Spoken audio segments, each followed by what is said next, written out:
Assalamualaikum warahmatullahi wabarakatuh. Perkenalkan, nama saya Hardianti Pujiastuti dan teman saya Wahyu Anggreni. Di sini kami dari Kuliah Kerja Nyata Universitas Samadhan Yogyakarta ingin memberikan sedikit informasi dan sedikit ilmu mengenai meningkatkan mutu produk dengan pengemasan yang baik. Secara umum, dalam pengertian sehari-hari, pengemasan sering dimaksudkan sebagai pembungkusan yang baik dengan menggunakan kertas, plastik, aluminium foil, dan berbagai jenis daun, pelepah, kulit binatang, dan sebagainya. Lingkup pengemasan sesungguhnya lebih luas lagi, tidak sekedar pembungkusan, melainkan juga mencakup pewadahan, pembotolan, pengalengan, pengepakan, ekapulasi, dan pelilinan.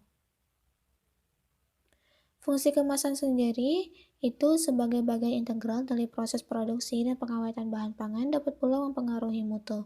Contohnya, seperti perubahan fisik dan kimia karena migrasi zat kimia dari bahan pengemasan, monomer plastik, timah putih, dan korosi. Yang kedua, perubahan aroma, flavor, warna, tekstur yang mempengaruhi oleh pemindahan uap air dan oksigen. Lalu ada 6 fungsi utama pengemasan yang seharusnya dipenuhi oleh suatu bahan pengemasan, yaitu 1. Menjaga produk bahan pangan atau hasil pertanian agar tetap bersih dan terlindungi dari kotoran dan kontaminasi. Yang kedua, melindungi makanan dari kerusakan fisik, perubahan kadar air, dan penyinaran. Yang ketiga, mempunyai kemudahan dalam membuka ataupun menutup dan juga memudahkan dalam tahap-tahap penanganan, pengangkutan, dan distribusi. Keempat, mempunyai fungsi yang baik, efisien, dan ekonomis aman untuk lingkungan. Yang kelima, mempunyai ukuran, bentuk, dan bobot yang sesuai dengan norma ataupun standar yang ada, mudah dibuang, mudah dibentuk, ataupun dicetak. Yang keenam, itu menampilkan identifikasi, informasi, daya tarik, dan penampilan yang jelas, sehingga dapat membantu promosi dan penjualan. Lalu juga ada manfaat penyimpanan bahan pangan meliputi 3 hal, yaitu 1. Mempertahankan atau mengurangi susut kehilangan kuantitatif dan susut bobot. Yang kedua, mempertahankan susut kualitatif atau mempertahankan mutu agar bahan pangan memenuhi mutu standar yang ada, mempunyai nilai-nilai nutrisi yang baik, aman dikonsumsi, dan tidak menimbulkan gangguan kesehatan. Yang ketiga, mempertahankan nilai ekonomi dari produk pangan yang disimpan. Klasifikasi kemasan. Klasifikasi pengemasan dapat digolongkan berdasarkan berbagai hal, antara lain berdasarkan frekuensi pemakai, struktur sistem kemasan, sifat kekakuan dalam pengemasan, sifat perlindungan terhadap lingkungan, tingkat kemasan siap pakai, dan sifat edible. Frekuensi pemakaian. 1. Kemasan sekali pakai atau disposable, yaitu kemasan yang langsung dibuang setelah satu kali pakai. Contohnya, bungkus plastik es, bungkus permen dari kertas, bungkus yang berasal dari daun-daunan, kaleng hermetis, dan karton dus. Yang kedua, kemasan yang dapat dipakai berulang kali atau multi-trip. Seperti beberapa jenis botol minuman, limun atau bir, botol kecap, dan wadah-wadah ini umumnya tidak dibuang oleh konsumen, akan tetapi dikembalikan lagi oleh agen penjual untuk dimanfaatkan ulang oleh pabrik. Yang ketiga, kemasan atau wadah yang tidak dibuang atau dikembalikan oleh konsumen, semi-disposable. Setelah dipakai, wadah-wadah tersebut biasanya digunakan untuk keperluan lain. Contohnya seperti wadah kaleng susu, makanan bayi, dan lain-lainnya. Struktur sistem kemasan. Berdasarkan letak atau kedudukan suatu bahan pengemasan di dalam sistem kemasan keseluruhannya dapat dibedakan atas 1. Kemasan primer, yaitu apabila bahan pengemasan langsung mewadahi atau membungkus bahan pangan. Contohnya seperti kaleng susu, botol minum, bungkus tempe, dan lainnya. Yang kedua, kemasan sekunder, yaitu kemasan yang berfungsi utamanya melindungi kelompok-kelompok kemasan lain, seperti halnya kotak karton untuk wadah susu dalam kaleng, kotak kayu untuk wadah buah-buahan yang sudah dibungkus, keranjang tempe, dan sebagainya.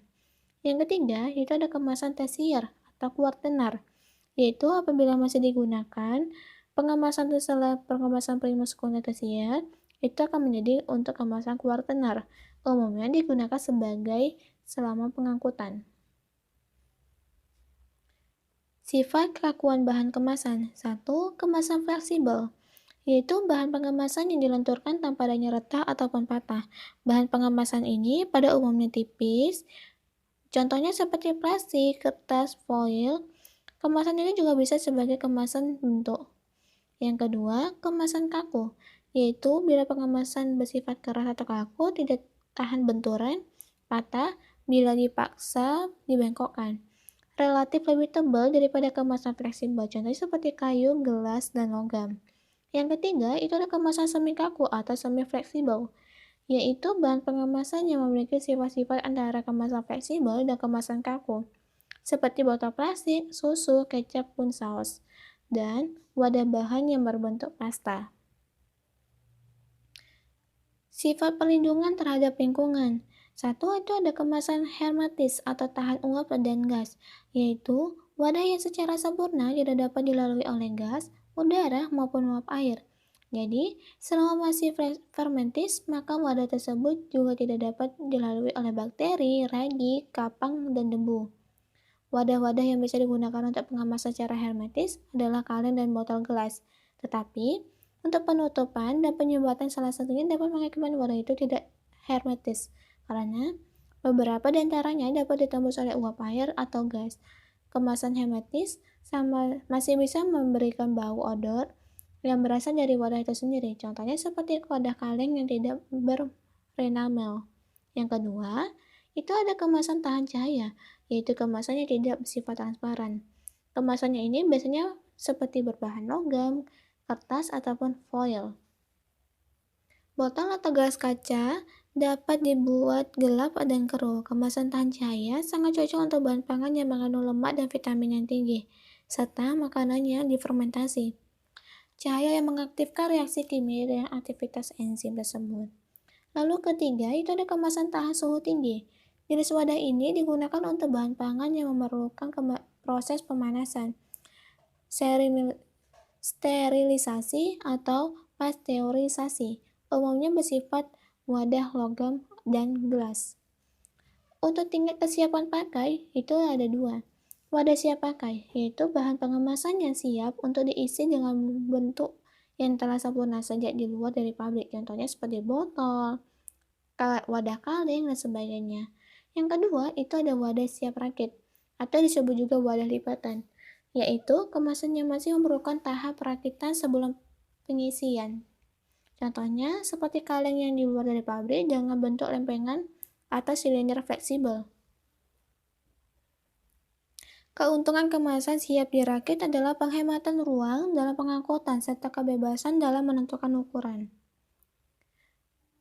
Kalau sifat edible, non-edible, yaitu bahan pengemasan yang tidak boleh dimakan karena bisa mengganggu atau memperbahayakan kesehatan. Contohnya kemasan gelas, kayu, plastik, alufoil, dan sebagainya. Kemasan edible adalah lapisan tipis kontinu yang dibuat dari bahan yang dapat dimakan, dibentuk lapisan pangan coating atau letaknya di antara komponen makanan film yang berfungsi sebagai bakteri terhadap transfer massa, kelembapan oksigen, cahaya, lipida, dan zat terlarut, dan atau sebagai zat tier, bahan makanan aditif, serta untuk meningkatkan penanganan suatu pangan. Penggunaan kemasan edible banyak dijumpai dalam pembuatan kapsul obat, permen, sosis, lapisan coklat, wafer, dan sebagainya. Sekian informasi yang dapat kami berikan. Semoga informasi berikut dapat manfaat bagi semuanya. Mohon maaf jika ada salah kata. Sekian dari kami. Wassalamualaikum warahmatullahi wabarakatuh.